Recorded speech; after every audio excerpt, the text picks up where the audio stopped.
নমস্কার, পাকবিচিত্রায় সকলকে স্বাগত জানিয়ে আমি আজ পয়লা বৈশাখ বা নববর্ষ উপলক্ষে আরেকটি নতুন রেসিপি করে দেখাবো পমফ্রেট মাছের ঝাল।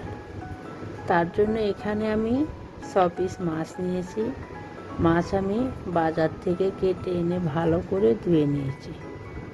তারপর আবার নুন ও পাতিলেবুর রস দিয়ে ধুয়ে নিয়েছি।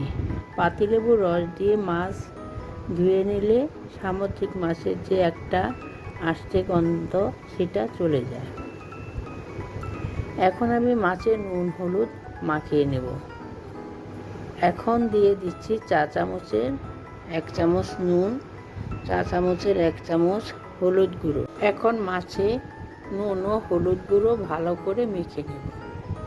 দেখুন আমার মাছে নুন হলুদ মাখা হয়ে গেছে। এখন আমি 10 থেকে 15 মিনিটের জন্য রেস্টে রেখে দিব। আমি একটি মিডিয়াম সাইজের আলু লম্বা পিস করে কেটে নিয়েছি। গ্যাসে একটি ননস্টিক প্যান বসিয়ে অল্প পরিমাণে জল দিয়ে পরিমাণ মতো নুন হলুদ দিয়ে আলু ভাপিয়ে নেব। দেখুন আমার আলু ভাপানো হয়ে গেছে, এখন তুলে নেব। এখন আমি মাছ ভেজে নেব। আমার 15 মিনিট হয়ে গেছে। তার জন্য গ্যাসে একটি ননস্টিক প্যান বসিয়ে পরিমাণ মতো সর্ষের তেল দিয়ে গরম করে নিয়েছি। রান্নাটা আমি সর্ষের তেলে করব। এখন মাছ দিয়ে দিব। দেখুন মাছ আমার 1 পিঠ হয়ে গেছে। এখন উল্টে দিচ্ছি। দেখুন আমার মাছ ভাজা হয়ে গেছে, এখন তুলে নিচ্ছি। বাকি মাছগুলো একইভাবে ভেজে নেব। দেখুন আমার সব মাছ ভাজা হয়ে গেছে। মাছ ভাজা তেলে আমি ভাপিয়ে রাখা আলু ভেজে নেব।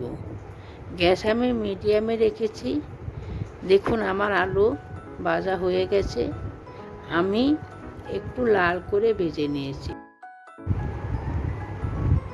আলু ভেজে নিয়ে রান্না করলে খেতে খুবই ভালো হয়। মাছ ভাজার তেলে আমি রান্নাটা করব।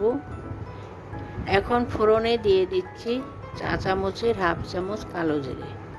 কালো জিরেটা আমি 5 থেকে 6 সেকেন্ড ভেজে নেব। দেখুন আমার কালো জিরে ভাজা হয়ে গেছে। এখন দিয়ে দিচ্ছি 2টি মিডিয়াম সাইজের পেঁয়াজ কুচি। দিয়ে দিচ্ছি চা চামচের 4 ভাগের 1 ভাগ নুন। নুন দিয়ে পেঁয়াজ ভাজলে পেঁয়াজটা তাড়াতাড়ি নরম হয়ে যায়। গ্যাস মিডিয়ামে রেখে পেঁয়াজ কুচি হালকা লাল করে ভেজে নেব। পেঁয়াজ একটু লাল করে ভেজে নিলে রান্নার স্বাদ অনেকটাই বেড়ে যায়। দেখুন আমার পেঁয়াজ ভাজা হয়ে গেছে।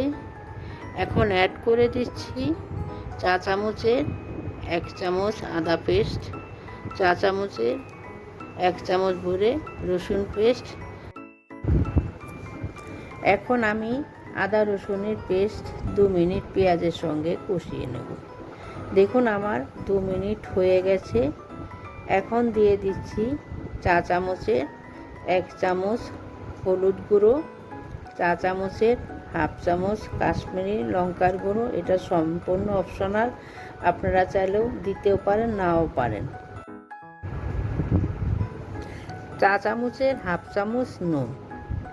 অল্প পরিমাণে একটু জল দিয়ে দিচ্ছি যাতে মশলা পুড়ে না যায়। এখন আমি গ্যাস মিডিয়ামে রেখে অনবরত নেড়ে চেড়ে 3 মিনিট কষিয়ে নেব। দেখুন আমার কষানো হয়ে গেছে। এখন দিয়ে দিচ্ছি 2টি ছোট টমেটো পিউরি আর দিচ্ছি চা চামচের 1/2 চামচ চিনি। যেহেতু আমি টমেটো পিউরি দিয়েছি তাই স্বাদটাকে ব্যালেন্স করার জন্য এখন আমি সমস্ত মশলা একসঙ্গে ভালো করে কষিয়ে নেব যতক্ষণ টমেটোর কাঁচা গন্ধ কেটে না যায়। দেখুন আমার মশলা কষানো হয়ে গেছে। আমার মশলা থেকে তেল রিলিজ হতে শুরু করেছে। এখন আমি গ্রেভি করার জন্য দিয়ে দিচ্ছি পরিমাণ মতো জল। আগে থেকে ভেজে রাখা আলু 5 থেকে 6টি মাঝখানে কাটা কাঁচা লঙ্কা, এতে ঝাল এবং ফ্লেভার দুই আসবে। আমি এখানে কাঁচা লঙ্কা কেটে দিয়েছি, আপনারা চাইলে কাঁচা লঙ্কা পেস্ট দিতে পারেন। দেখুন আমার গ্রেভি ফুটে উঠেছে। এখন আগে থেকে ভেজে রাখা মাছ দিয়ে দিচ্ছি। এখন 3 থেকে 4 মিনিট রান্না করে নেব। এ সময় গ্যাস মিডিয়ামে রাখবো। নুন ঝাল আপনারা আপনাদের স্বাদ অনুযায়ী দিবেন। দেখুন আমার পমফ্রেট মাছের ঝাল তৈরি হয়ে গেছে। আমি যেভাবে রেসিপিটি করলাম আপনারাও সেভাবে বানিয়ে গরম গরম ভাতের সাথে খাবেন, দেখবেন খুব ভালো লাগবে। এখন আমি ধনেপাতা কুচি দিয়ে গার্নিশ করে নিচ্ছি। এখন আমি নামিয়ে নেব, নামিয়ে গরম গরম ভাতের সাথে সার্ভ করব। আমার চ্যানেলটি সাবস্ক্রাইব করবেন, ভিডিওটি দেখবেন, পাশে থাকবেন। ধন্যবাদ।